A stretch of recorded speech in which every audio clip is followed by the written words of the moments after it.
Greetings and thank you for your interest in this module from the Knowledge Management Training Package on Communities of Practice or COPs. This presentation is based on experience from the Knowledge Success Project as well as from previous knowledge management projects. Along with our partners, we have experience establishing and managing a range of COPs over many years, and this includes in-person, virtual, as well as hybrid communities. This presentation will share some of our tips and lessons learned based on that experience. Our learning objectives for this session are as follows: to understand what a COP is and how it can be used to facilitate knowledge exchange, to learn how to plan effective COPs to maximize learning and collaboration, and third, to become familiar with some lessons learned from leading COPs, including an example of an active COP, the collaborative in East Africa. What is a community of practice or COP? According to Etienne Wenger, an educational theorist and practitioner and known for his work on COPs, a COP is a group of people who share a passion for something they do and who interact regularly to learn how to do it better. There are three key important parts to note here. The first is that people share a passion, and this means that the COP members are like-minded people and they are bound together by a shared purpose or interest. The second key phrase is interact regularly. COPs are driven by the willing participation of the members, and this regular interaction can cross boundaries of time, distance, organization, and hierarchy. The last key component is learn. A COP is focused on learning and building capacity. They are engaged in sharing knowledge, developing expertise, and solving problems through peer-to-peer collaboration. COPs can emerge naturally or they can be created by organizations or individuals. And it is important to note that not all COPs are called COPs. Some may be called learning networks, some clubs, or some just groups. We may see examples of communities of practice in our schools, churches, communities, and organizations all the time. A COP is the term we will use, but keep in mind that many groups you may already participate in may belong to this category. We will discuss some success factors for COPs and share our processes for planning and leading effective COPs that emphasize collaboration and learning to improve our everyday practices within global health and development. It can also be helpful to think about what a COP is not. It is not a technical working group, which is usually a task-oriented group. While COPs may perform certain tasks, tasks and deliverables do not define the community. COPs are also not time-bound. However, within COPs, working groups or task teams can form for certain periods of time, which focus on a certain task or a deliverable, for example, planning a meeting or writing a handbook. Most often, once that deliverable or goal is completed, these working groups or task teams disband. That said, while COPs are generally long term, it is important to recognize when the needs of members change and to transform, change, or disband COPs when necessary. Here are some factors that contribute to the success of COPs. First of all, successful COPs build on the passion and dedication of members. COPs thrive on social energy, and when members are passionate about a topic, this creates a buzz around the community. It is important to cultivate this early on and build on it. Next, it is important to identify dedicated and skilled leaders. Many communities fail not because members lose interest, but because of a lack of leaders with the energy, time, and skills to lead the group.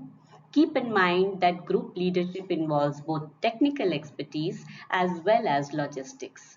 and that leadership may take the form of a team rather than one sole individual.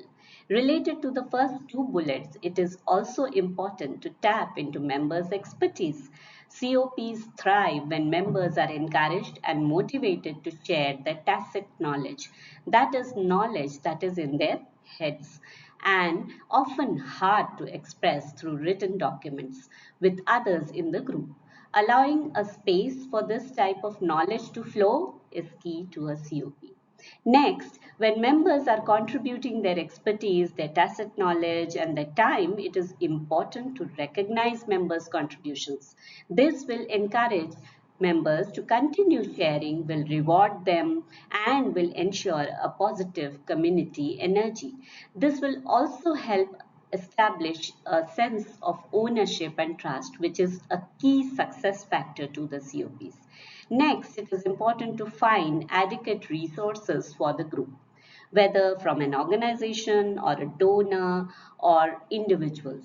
This will ensure that a group can have funding for people's time, including leadership, and for things like websites, meeting costs, and technical support.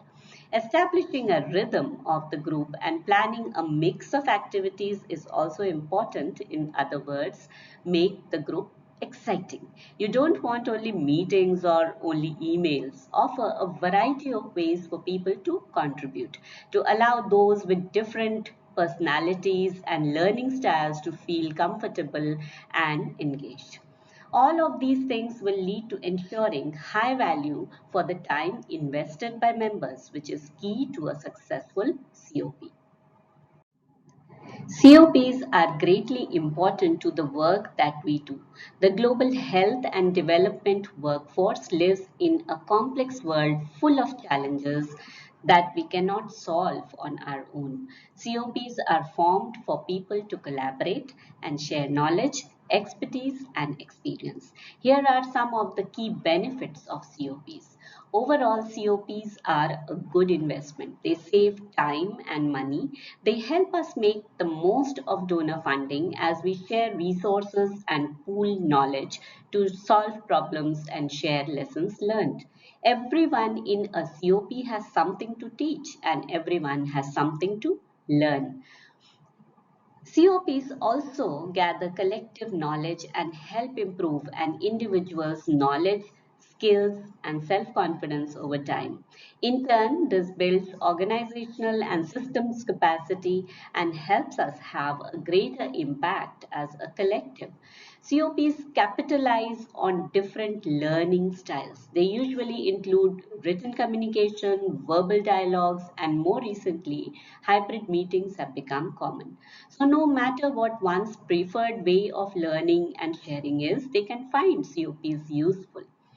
COPs capture and share lessons learned.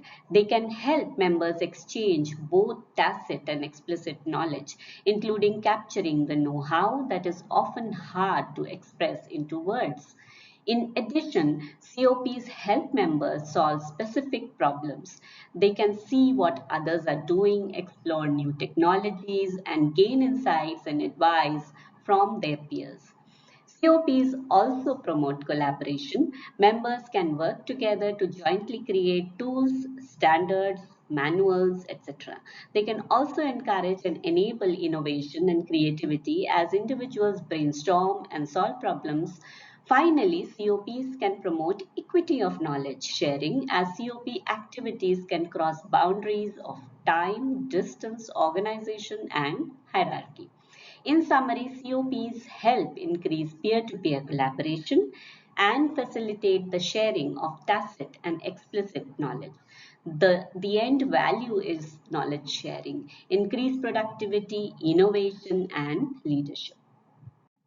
By this point in the presentation, you may be thinking, how can I create a COP? You may have ideas for particular topics as well as potential members, sometimes called audiences and goals in mind. But before creating a COP, you need to do a bit of background research. First, ask your peers, colleagues, stakeholders, and others whether there is a demand for a COP on the topic you have in mind. If there is a demand, Find out whether a COP on the topic already exists. Is it possible that you could join an existing COP and contribute to that group? If you find out that there is indeed demand and that such a community does not already exist, then you get started. But this is an important step, as you do not want to spend resources and time creating a group only to duplicate the efforts of an existing group. Before you get to step one, you will have determined whether a COP is needed and that one does not already exist. But before you go any further, you want to create a charter or an organizational framework for your COP that answers the questions on this slide. First, think carefully about who the potential members of your COP will be. Will they be based in a certain geographic area, work on a particular topic, have a particular job role? This is important to define upfront. Now next, you will define what members will learn and achieve. You should have already discussed their needs when you were doing this research leading up to this step. So you should have a pretty good idea here. However, it is a good idea to ask your target membership explicitly, what do you want to get out of the COP? A clearly defined group will be more successful when it comes to sharing knowledge. However, you do not want the topic to be so specific that it will be hard to find members. For example, you may want to start a COP to discuss the use of long acting and reversible contraceptives in India. If you restricted this to just one city or to just one type or brand of contraceptives, it may not lead to a large enough group for active knowledge sharing. Therefore, you may want to open this up to all types of long acting and reversible contraceptives in a country or region. This will ensure that the information shared is relevant and that there is a diversity of experiences that can lead to learning and growth among members. Defining a long-term goal for your COP is also very important. Continuing with the same example, your goal could be to create a space for knowledge sharing, collaboration, learning for those implementing programs focused on long-acting and reversible contraceptive methods in India. Within that, you can think of specific objectives. For example, an objective could be to hold 4 virtual meetings per year to discuss the COP topics, to agree upon common indicators for measuring programs in your topic area, and to co-create job aids. These objectives are time bound, whereas the overall goal is not. You could formulate new objectives each year or every couple of years and agree upon them as a COP. It is also helpful to think about a mission statement or a longer version of your goal that articulates clearly to the members what they can expect to get out of the COP. This will also help when you begin recruiting COP members. Next, the structure of your COP should be included in the charter. We will talk about this a bit more when we get to the roles and responsibilities. And in our example of the collaborative and active COP in East Africa, later we will also discuss their structure. Finally, how will success be measured?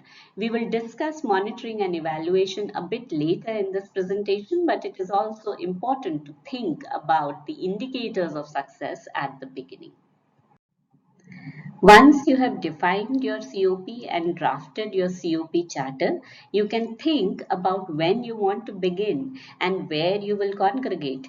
Even if you plan to meet in person, you will need some sort of communication platform, whether it is an email or a WhatsApp group or web-based platform with a space to collect resources and converse online.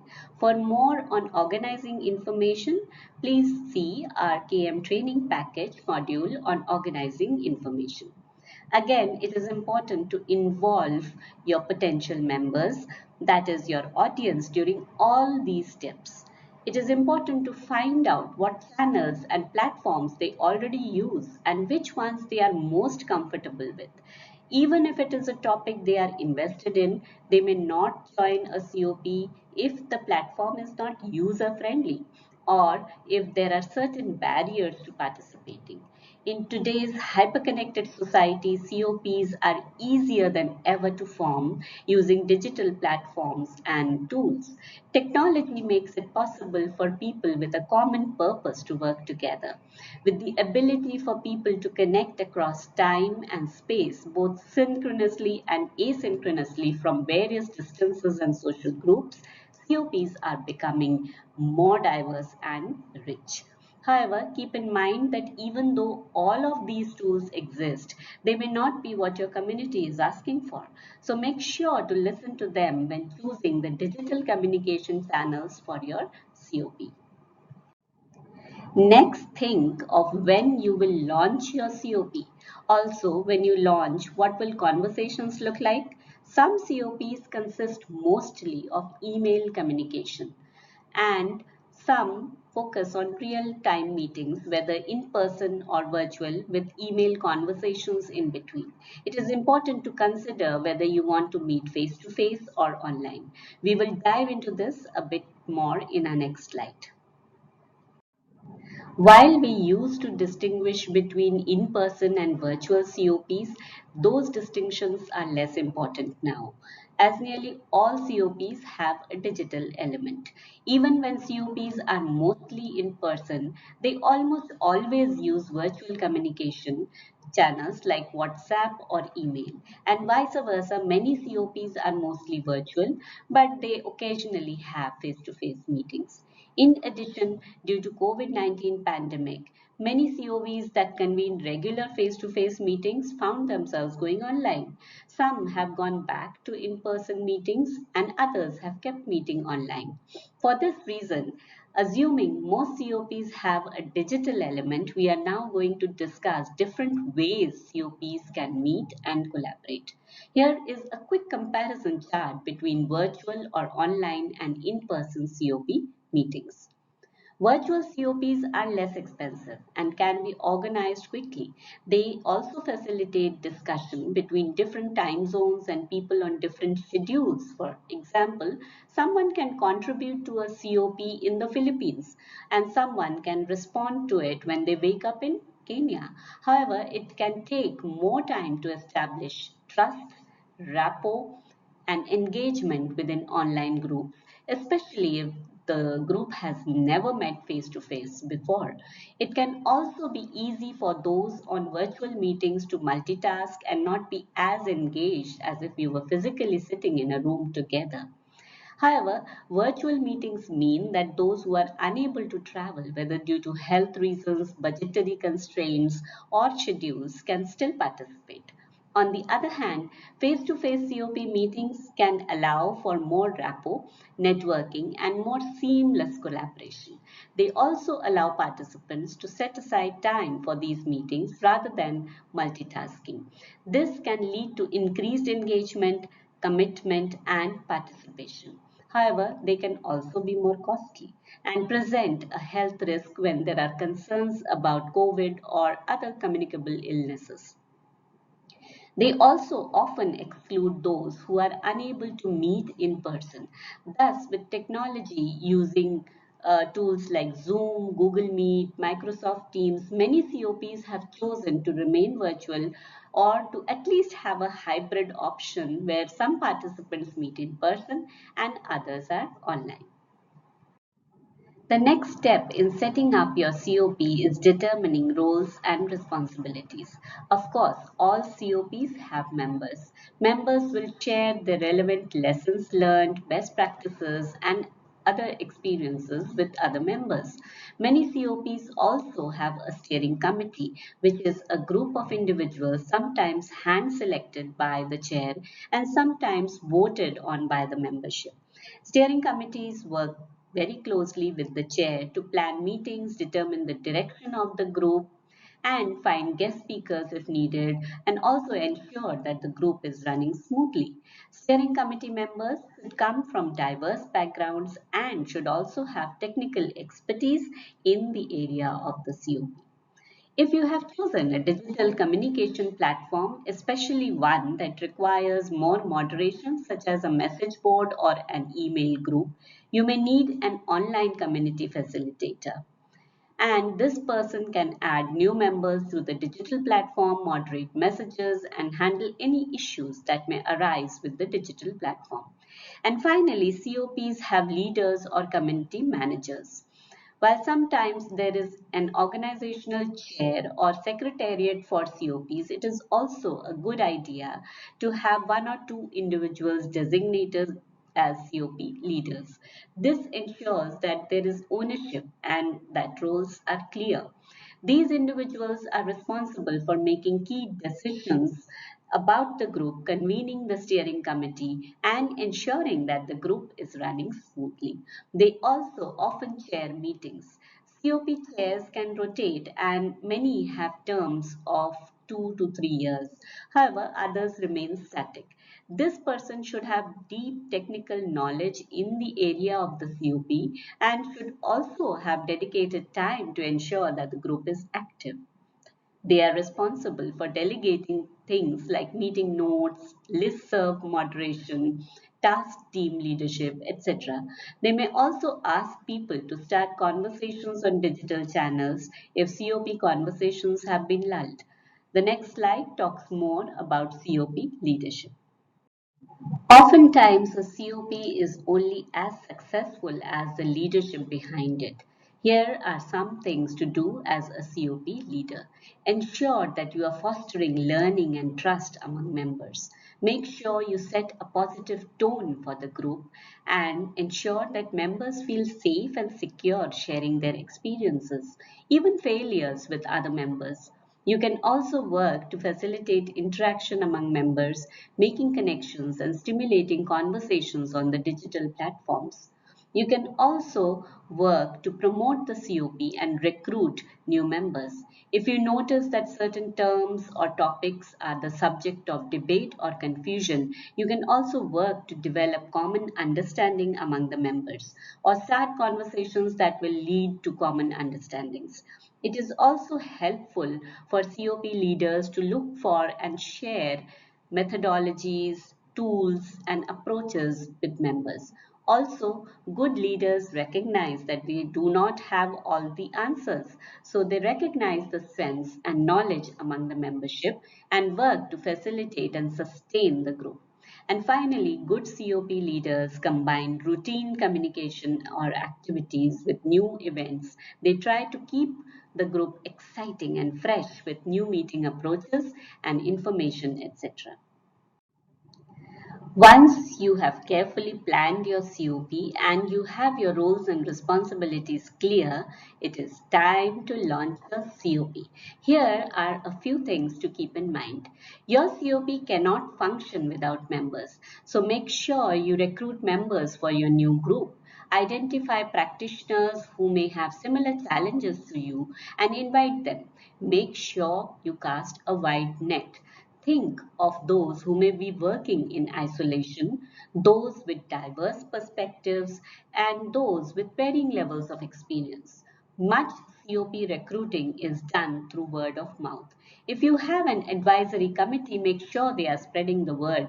Think of related listservs or groups and announce your COP there. Also, make sure the group is appealing to potential members.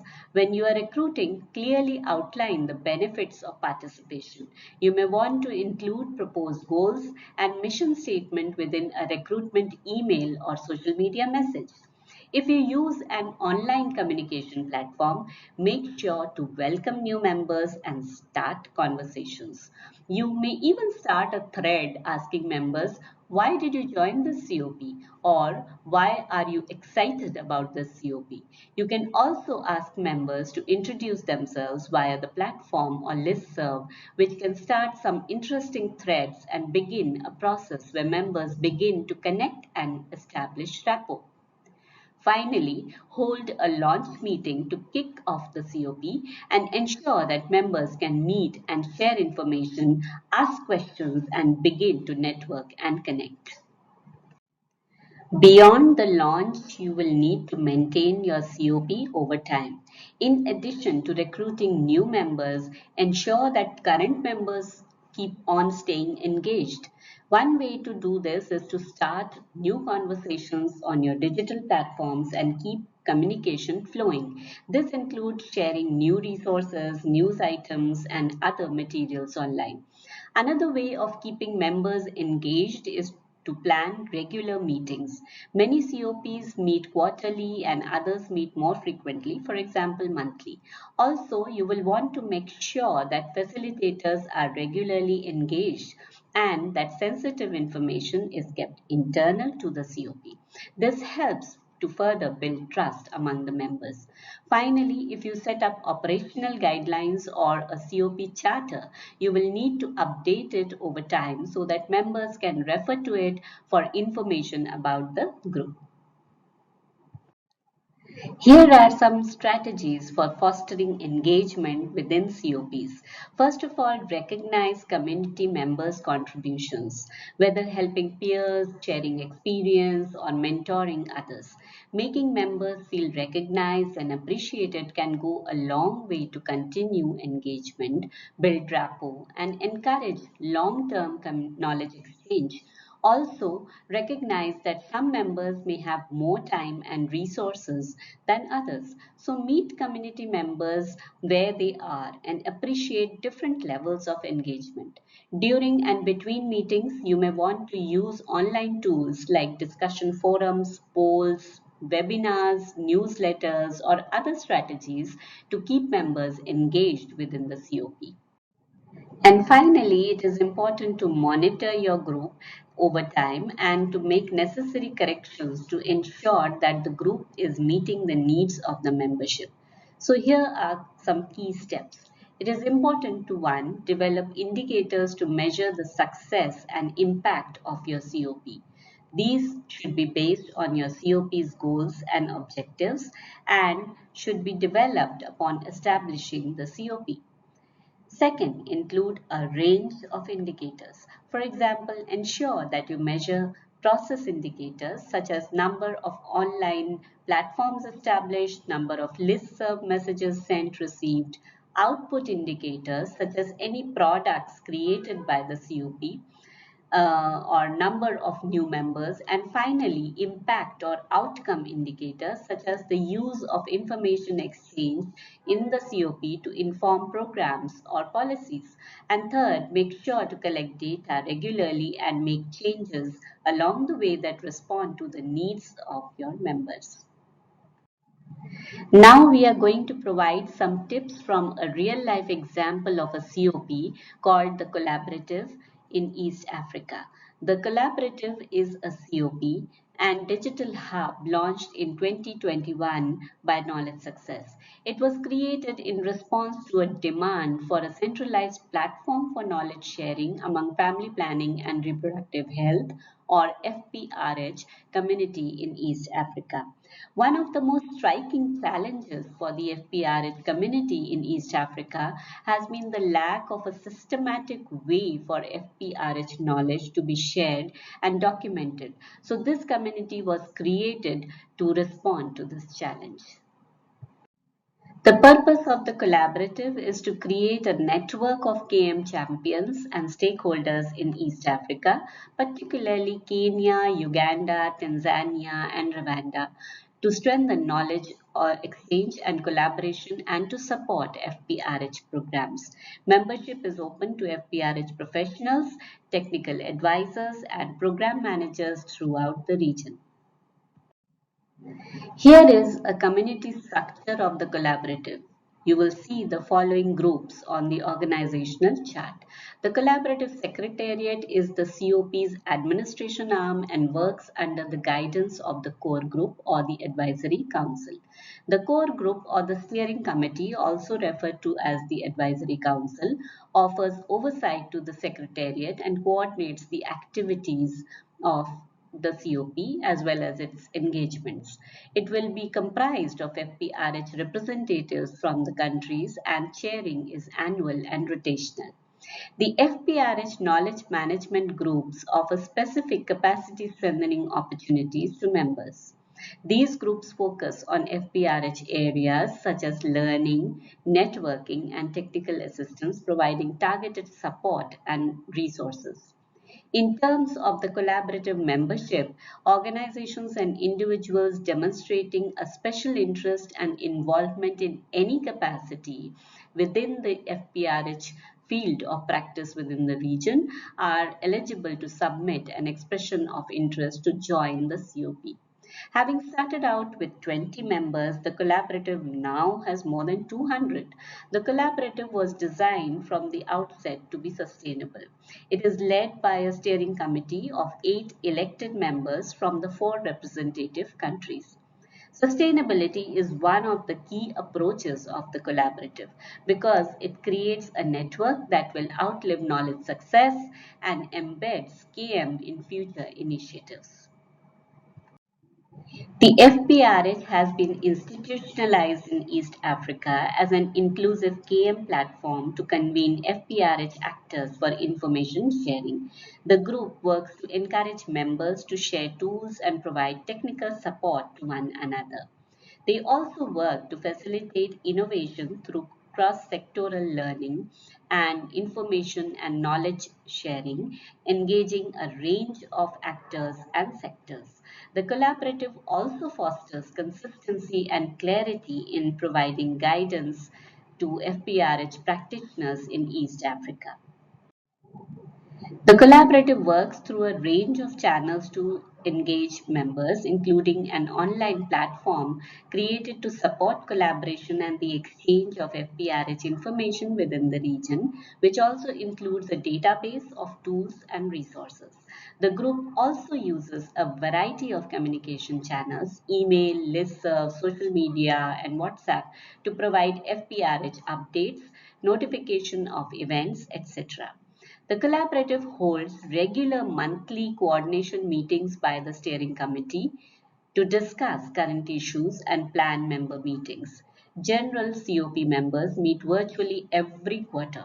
And finally, the collaborative also holds webinars and COP virtual discussion forums. In sum, here are some tips for sustaining a successful COP. Make sure you have clear goals, purpose, and a platform for members to connect with each other. Also, make sure you are regularly asking the right questions and know the needs of your members. Keep in mind that these needs might change over time. You will also need to create a safe and trusted environment and one in which members feel comfortable sharing both successes and failures. Nurturing and sustaining the COP requires effort and energy from a skilled and dedicated leader. And finally, whether you are an all virtual COP or you meet in person, use a mix of approaches to keep your members engaged. You may want to look at some of the other approaches in the training package to use with your COP. For example, knowledge cafes, shared fairs, or field fests. For more information about this topic, here are some useful resources and links. Thank you for following along with this module. Please visit kmtraining.org for more information about other knowledge management approaches and tools. Thank you.